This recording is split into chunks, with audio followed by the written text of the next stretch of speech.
اعوذ باللہ السمیع العلیم من ہمزہ ونفخہ ونفثہ۔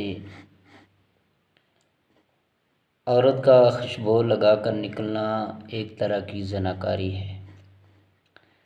عن نبی موسیٰ رضی اللہ تعالیٰ عنہ عن النبی صلی اللہ علیہ وسلم قال کل عین زانیۃ والمرأة اذا استأثرت فمرت بالمجلس فہی کذا وکذا یعنی زانیۃ۔ حضرت ابو موسیٰ رضی اللہ تعالیٰ عنہ سے روایت کہ رسول اللہ صلی اللہ علیہ وسلم نے ارشاد فرمایا کہ نظر بد ڈالنے والی ہر آنکھ زناکار ہے، اور کوئی عورت جب خوشبو لگا کر، عطر لگا کر، پرفیوم لگا کر مردوں کی مجلس میں گزری تو وہ ایسی ویسی ہے، یعنی زناکار عورت ہے، اللہ کے محبوب پیغمبر نے فرمایا۔ تو اس حدیث میں اول تو یہ بات معلوم ہوئی، اللہ کے محبوب پیغمبر نے یہ ارشاد فرمایا کہ بد نظری کرنے والی ہر آنکھ زناکار ہے۔ اور اصل زنا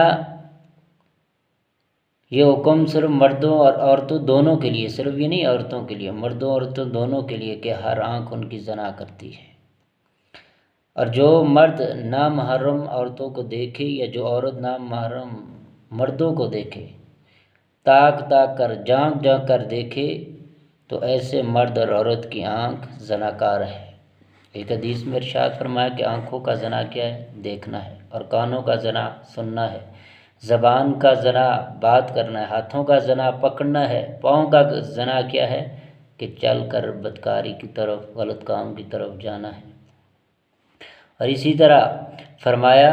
کہ ہر انسان کی خواہش اور تمنا وہ انسان بدکاری کی کرتا ہے،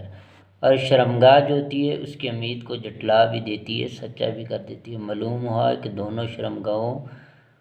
کو جوڑ دینا بھی یہ کیا ہے؟ زنا ہے۔ اسی طرح حدیث شریف میں دوسرے اعضاء کے متعلق بھی نبی کریم صلی اللہ علیہ وسلم نے فرمایا کہ آنکھوں کا زنا جو ہے، بیان فرمایا کہ حضور صلی اللہ علیہ وسلم نے کہ جو عورت خوشبو لگا کر مردوں کی مجلس کے پاس سے گزرے تو وہ زناکار ہے، کیونکہ خوشبو لگا کر مردوں کے پاس سے گزرنا یہ مردوں کو اپنی طرف مائل کرنے کا ایک ذریعہ ہے کہ عورت خوشبو لگا کر، پرفیوم لگا کر جب مردوں کی مجلس سے گزرے گی ان کو اپنی طرف مائل کرے گی۔ اور اسی طرح فرمایا کہ کسی مرد عورت میں جب زناکاری کے تعلقات آپس کے اندر ہوتے ہیں تو ایک لخت نہیں ہو جاتے، بلکہ اصل زنا سے پہلے بہت سے ایسے کام کیے جاتے ہیں جو آپس میں ایک دوسرے کے قریب کر دیتے ہیں، جس طرح آنکھوں سے دیکھنا، کانوں سے اس کی باتوں کو سننا، زبان سے اس کی باتیں اس سے کرنا، ہاتھوں سے اس کو چھونا، پاؤں سے اس کی طرف چل کر جانا، یہ ساری باتیں جو ہیں ان سے منع کیا گیا ہے، اور یہ ایک دوسرے کے قریب کر دیتی۔ اور اسی طرح عورت کو اگر کسی مجبوری کے اندر ہی گھر سے باہر نکلنا پڑے تو اسے مردوں سے بچتے ہوئے برقع پہن کر، نقاب کر کے اس کو کنارے سے نکلنا چاہیے ضرورت کے مطابق۔ اور خوشبو لگا کر باہر نکلنا اگرچہ برقعے کے اندر، نقاب کے اندر کیوں نہ ہو،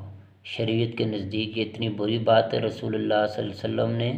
ایسا کرنے والی عورت کو زناکار فرمایا۔ تو اس لیے عورت کو خوشبو لگانی چاہیے، لیکن ایسی جس طرح مہندی وغیرہ لگاتی ہے، جس کی بالکل کم خوشبو ہو، اور وہ خوشبو صرف اس کے جو خامد ہوتا ہے اس کے لیے جائز ہے سونگنی، اور خامد اس کا سب سے زیادہ نزدیک شور ہوتا ہے، تو اگر وہ کم خوشبو ہوگی تب بھی محسوس کرے گا۔ لیکن اگر وہ ایسی خوشبوئیں، ایسے پرفیوم، ایسے عطر لگا کر اپنے جسم پر گھر سے باہر نکلے غیر محرموں کو وہ محسوس ہو، ان کو اپنی طرف مائل کرے گی، تو یہ زناکاری ہے۔ اللہ سے دعا ہے اللہ تمام ماؤں بہنوں کو اس پر عمل کرنے کی توفیق عطا فرمائے۔